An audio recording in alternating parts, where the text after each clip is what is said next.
Hi everyone, my name is Joseph Monticello. I'm the second flutist with the Beach Symphony Orchestra, and I am here to talk to you about flute fundamentals.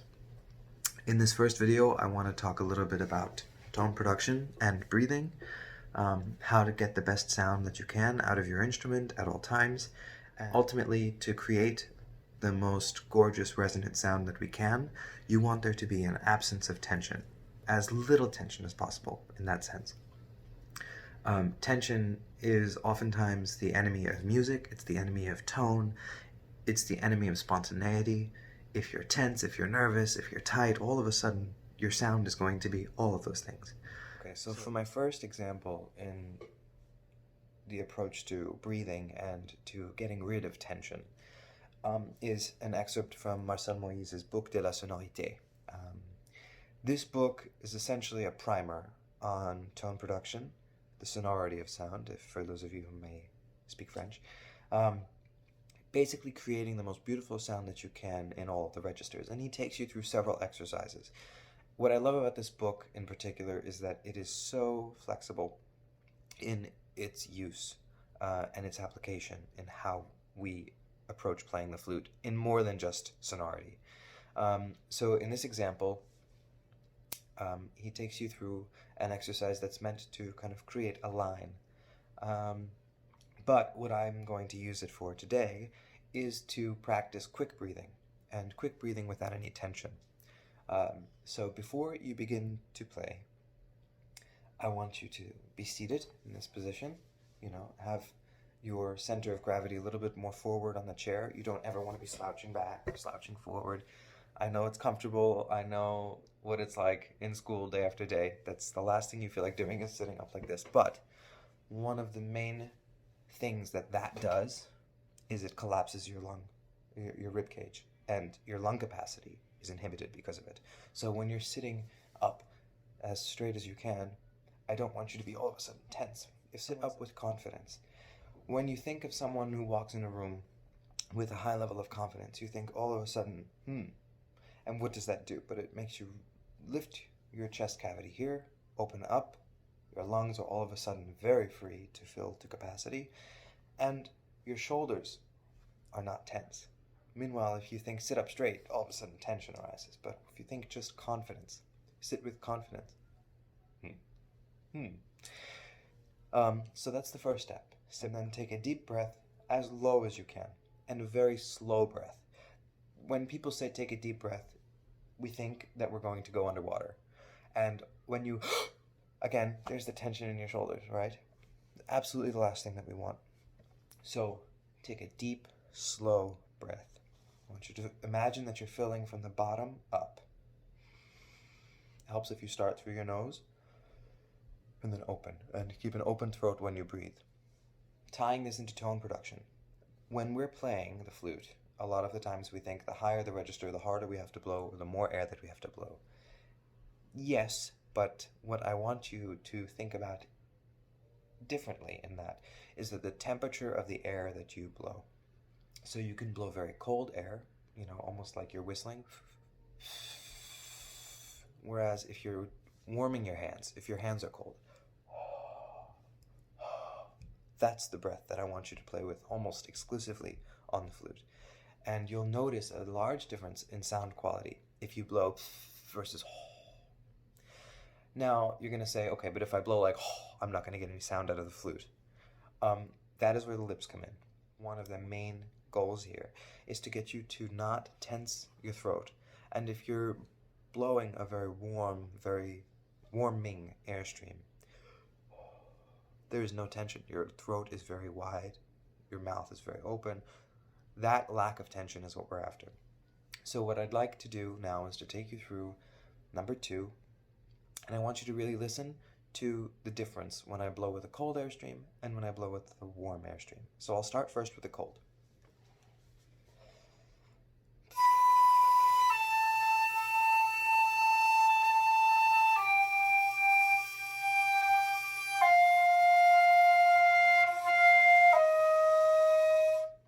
Now I'll do that with the warm, and I'll try to change very little of what I did on Embouchure-wise.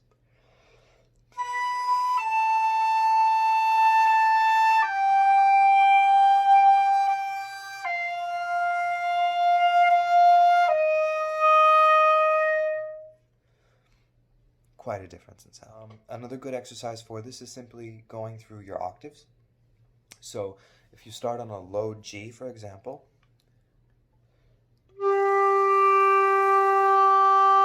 now try and slur that up to a middle G as smoothly as you can, without changing very much here, without blowing much more air. Try and do it all with the direction of your airstream.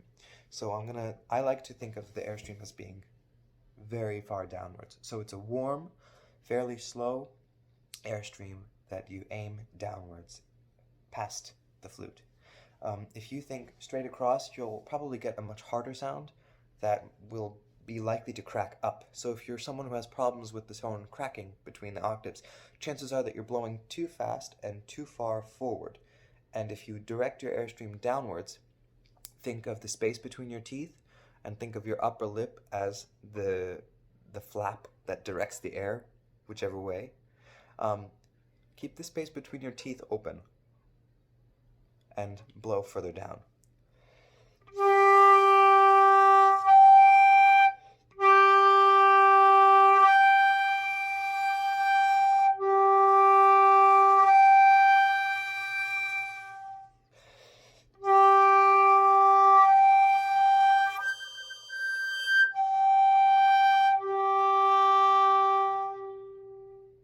Something like that.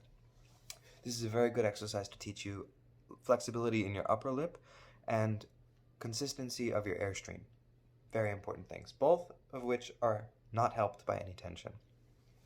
Now, going back to exercise number 2 from the Moïse book, I'd like to make it a little bit more difficult as an exercise for all of you now, to tie together the warm air and breathing without introducing any tension. But it's essentially a quarter note tied over a bar line to a dotted half note, and then another quarter note tied over the bar line to a dotted half note. So you have 4, 1, 2, 3, 4, 1, 2, 3. What I'd like to do is to introduce a breath between each dotted half note and the following quarter.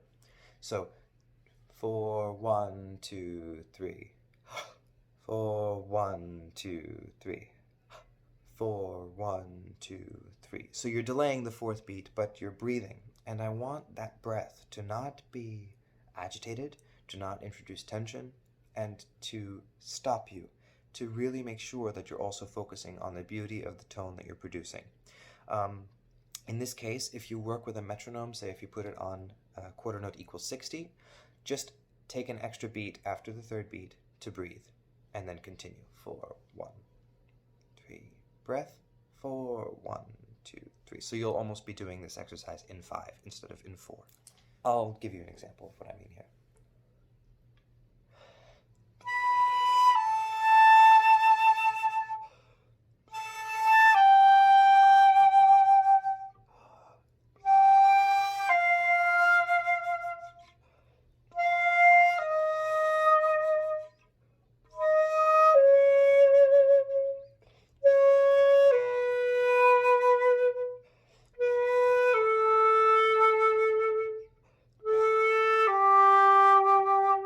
Now, by the time you get to here, you might notice I have plenty of air to go, which is a good sign because it means that you're breathing deeply and you're breathing quite significant amounts of air that can get you through a very long line.